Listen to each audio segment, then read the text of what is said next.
So one of the biggest challenges with making a high gain distortion is internal circuit feedback. And I'll show you I'll show you what that sounds like by turning the gain up a little, and it's going to squeal. Hear that? So that's a real problem. Now let me give you a bit of the sound of this first, and then so you can understand what it sounds like, and then I'm going to try and correct some of that squeal. So this is our basic first circuit that I'm showing you guys right now. The parts over here are spare parts I'm not currently using. Over here, this is fairly boring power supply stuff. What it does is that it splits our standard 9-volt DC coming in into two rails, plus 4.5, minus 4.5, effectively in different clever ways. And we need that because your signal pushes and pulls, your string vibrates forward and backward. So you've got to have dual rail voltage. You can do it in different ways, but ultimately you've got to do it. So it's fairly boring and standard. These are spares, and in the middle here we have a quad op amp. Now I may or may not use that in the final design, and it has 4 amplifier stages we can use. In this one I'm currently using 3 of those stages.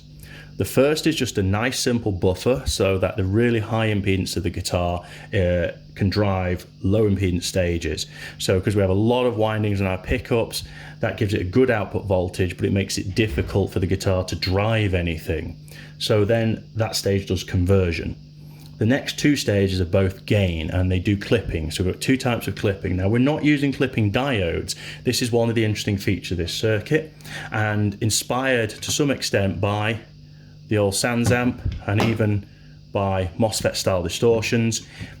Clipping is not the only way to get a clipped sound. So in our tube screamer circuit, we put some clipping in a feedback loop, and that gives a soft clip. In a lot of other high gain pedals, they use 2 diodes after the amp, which creates a hard clip, or they'll use those 2 together like the Rev pedals do, or a lot of other pedals do, the Boss 8 Metal Zone, to create that. But we're trying something different here, and the reason for this difference is that type of clipping tends to create a very synthetic bam, bam, bam, really high gain distortion, but without any nuance. When we clip by overdriving the chips, that creates much more nuance. So if I back the volume control right off on this, there's very little dirt there. And if I turn the volume right up,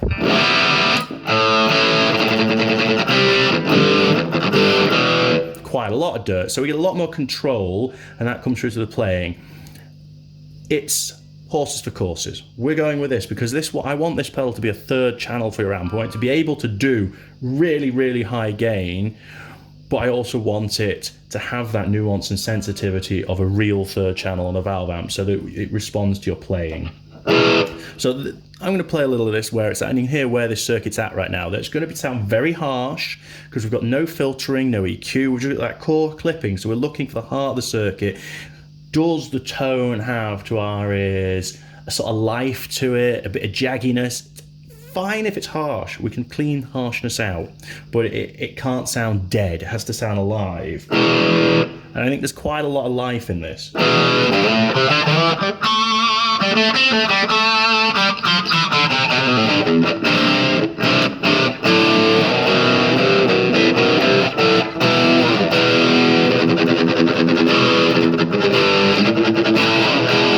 So you can hear that sort of twangy noise. I'm looking for a bit of that.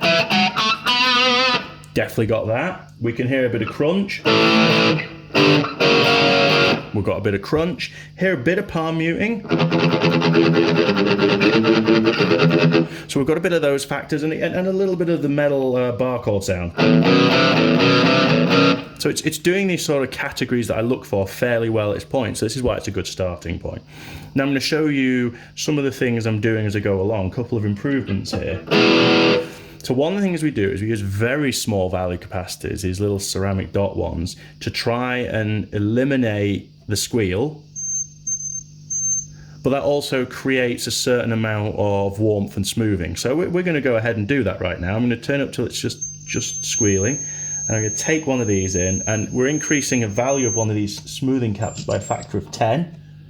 Straight away it killed it. you know? I'm going to pull that out again. So this is the kind of thing we're doing. But that's going to change the tone a little.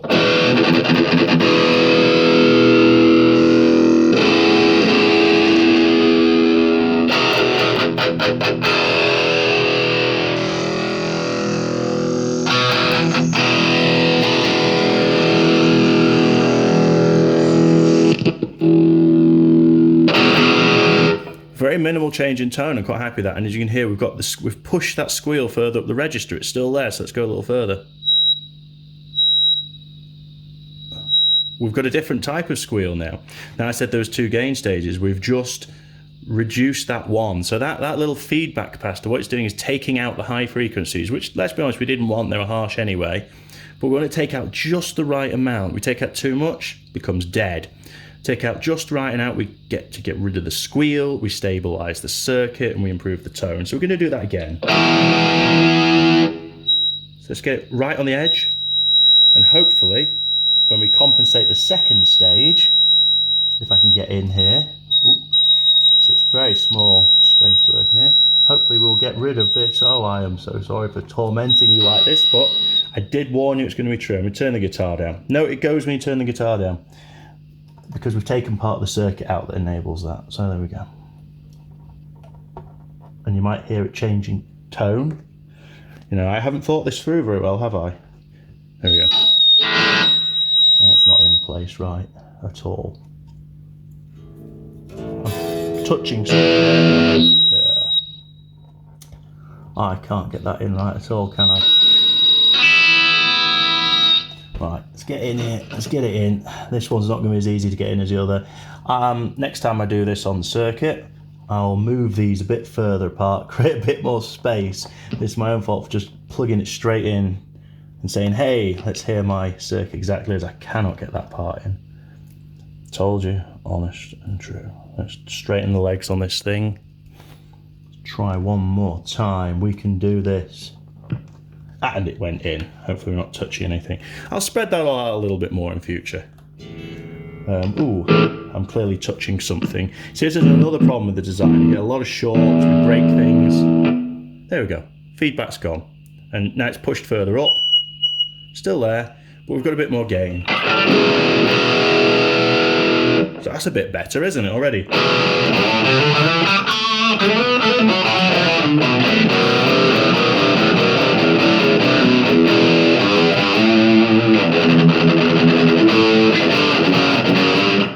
And can we still roll it back?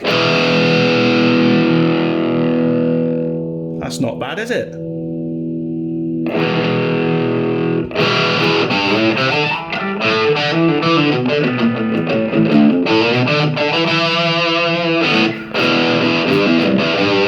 Still pretty harsh, so I'm going to do one more tweak, and as you can see, I've sort of half planned these out because I knew those capacitors were too small, so that's why I had some others ready. Now I'm going to try different values in those and see if a little bit bigger, a little bit smaller is better, and I'll get back to you on that. And the next thing we do is change this part here. So the first gain stage is quite bright, so if we put this capacitor in here, what we're going to do is allow more of that brightness to be filtered out during the boost. So we're going to change that first gain stage, and like I was saying before, like I've said before, if you reduce the amount of treble going before a stage, what you're actually going to do is allow that treble to clip less, because it's before the clipping stage, before the overlay. We're also allowing more gain in a way, because what we're actually doing is allowing more bass through.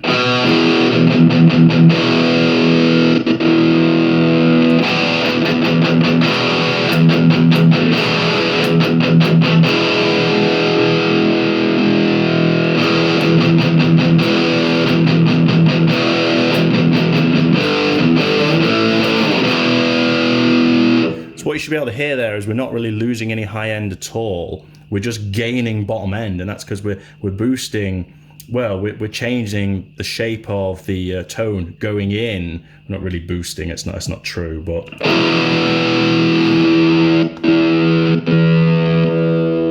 so we've got this sort of standard, and we go over here. We're going to keep a lot of that edge, but we're going to get low end as well. Or we will if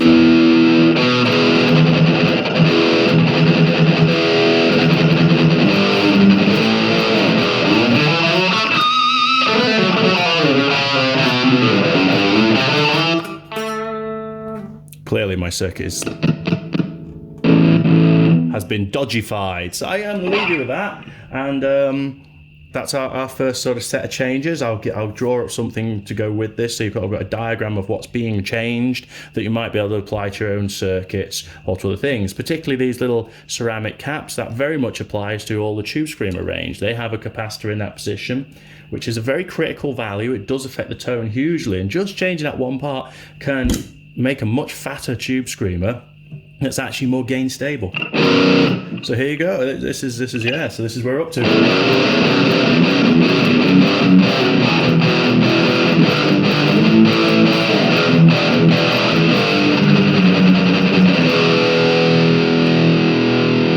And just one last thing before you go. I've got a little bit of EQ I'm going to add afterwards, just for a bit of fun. So this is rolling off more treble and giving it a bass boost.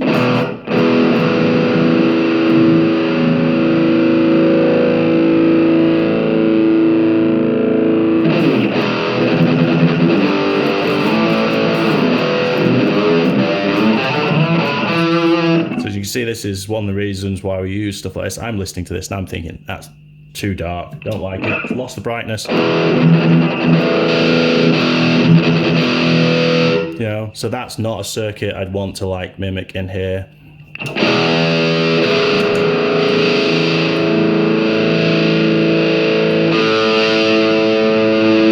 You know, from turning that treble slider up and down, I'm kind of like, I'm happy where it is. Too much. Too little. Helps reaffirm that, you know, I'm in the ballpark here.